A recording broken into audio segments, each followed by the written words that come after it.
Israel hit, Iran answered. Now look at the numbers.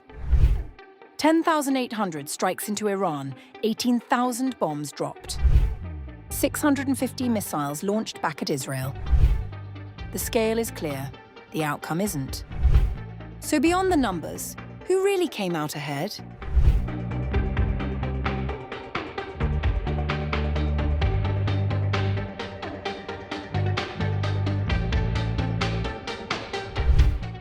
The scale of the Israel-Iran conflict is perhaps best understood not through rhetoric, but through numbers.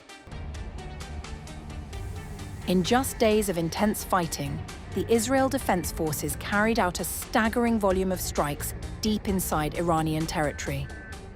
According to Israeli assessments, more than 10,800 strikes were conducted during the conflict, targeting military infrastructure, missile systems, and key nodes of Iran's security apparatus. At the same time, reports indicate that as many as 18,000 bombs were dropped over the course of the war, underscoring both the intensity and the sustained nature of the campaign. These bombs were dropped as part of 1,000 waves of aircraft, with those aircraft flying 8,500 separate sorties.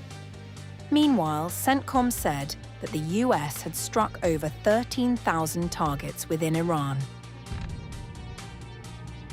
The strikes extended across multiple Iranian cities, hitting weapons production facilities, air defense systems, and missile launch sites. This was not a limited exchange. It was a high-tempo, large-scale air campaign designed to degrade Iran's ability to respond. Tehran did respond. Iran launched approximately 650 missiles towards Israel during the conflict, in what became one of the largest direct barrages between the two countries. Many of these were ballistic missiles, some equipped with advanced warheads, including cluster munitions in certain cases. However, the impact of these attacks was significantly reduced by Israel's multi-layered air defense systems. Despite the scale of the barrage, Israeli casualty figures remained relatively limited. According to available data, 24 people were killed in Israel during the war, while thousands were injured and infrastructure damage was reported across several cities. The relatively low death toll compared to the number of incoming missiles highlights the effectiveness of interception systems, though it also reflects the unpredictable nature of missile warfare. On the Iranian side, the damage was far more extensive. Israeli strikes targeted not just missile infrastructure, but also command centers, intelligence hubs, and senior leadership figures. Hundreds of sites were hit, including facilities linked to Iran's nuclear and defense programs. The cumulative effect was significant. Missile launch rates from Iran dropped sharply as the war progressed, with some estimates suggesting a decline of over 90% by the later stages of the conflict. This reduction has been attributed to successful targeting of launchers, storage facilities, and command structures. In purely numerical terms, the imbalance is clear. Thousands of Israeli strikes, hundreds of Iranian missiles, a relatively contained casualty count in Israel, and widespread structural damage within Iran. But beyond the numbers lies a deeper story. This was not just a war of firepower. It was a war of precision, intelligence, and systemic disruption. And the numbers, stark as they are, only begin to tell that story.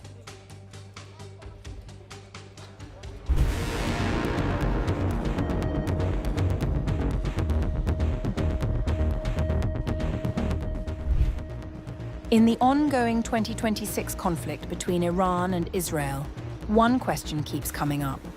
If Israel has one of the most advanced air defense systems in the world, how are Iranian missiles still causing damage?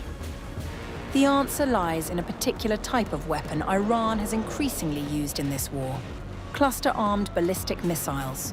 Unlike a normal missile that carries a single explosive warhead, a cluster missile works very differently. It acts more like a delivery system. A ballistic missile travels most of its flight as a single large object, but once it reaches a certain altitude, usually around 7 to 10 kilometers above the ground, the warhead opens. Instead of one explosion, dozens of smaller bomblets are released. These bomblets then scatter across a wide area, sometimes covering several kilometers. Iran's missile arsenal includes systems such as the Khorramshahr-4, Gharda, Ahmad, and Zulfiqar. Some of these missiles can carry dozens of bomblets that spread across an area with a radius of several kilometers. Each bomblet may carry only a small amount of explosive, but the real impact comes from the spread. Instead of hitting one target precisely, the weapon saturates a large area. And that creates a serious challenge for missile defense. Israel's air defense network is built as a layered system designed to intercept incoming threats at different stages. At the top of this shield is the Arrow system, designed to intercept long-range ballistic missiles high above the atmosphere. Below that is David's Sling, which targets medium-range missiles and cruise missiles. And closer to the ground is the famous Iron Dome system, built to stop short-range rockets and artillery. Together, these systems have historically achieved very high interception rates. In previous conflicts, Israel has claimed success rates of around 86 to 90%. But cluster warheads exploit a specific weakness in this architecture. These defense systems are designed to destroy large incoming objects, such as a missile body or a warhead. When Arrow intercepts a ballistic missile early enough, the threat is eliminated before it reaches Israel. But if the missile manages to release its bomblets before the interception occurs, the situation changes dramatically. Instead of one target, there are suddenly dozens of smaller objects falling across a wide area. Each bomblet has a much smaller radar signature and travels quickly toward the ground. Tracking and intercepting them individually becomes extremely difficult. Iron Dome, for example, is designed to intercept rockets and shells, not clouds of tiny bomblets spread over kilometers. As a result, even when the parent missile is detected and targeted, some of the sub-munitions can still fall through the defensive grid. Iran appears to have deliberately used this tactic during the current conflict.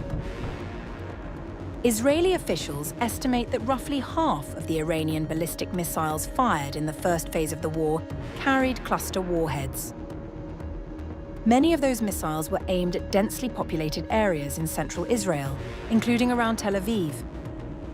Even if most of the missiles are intercepted, just a few surviving bomblets can still cause casualties, damage infrastructure, and leave unexploded ordnance behind. Those unexploded bomblets can remain dangerous for days, effectively acting like small landmines. Israel's air defense systems remain highly effective against traditional missile attacks. But cluster warheads change the equation.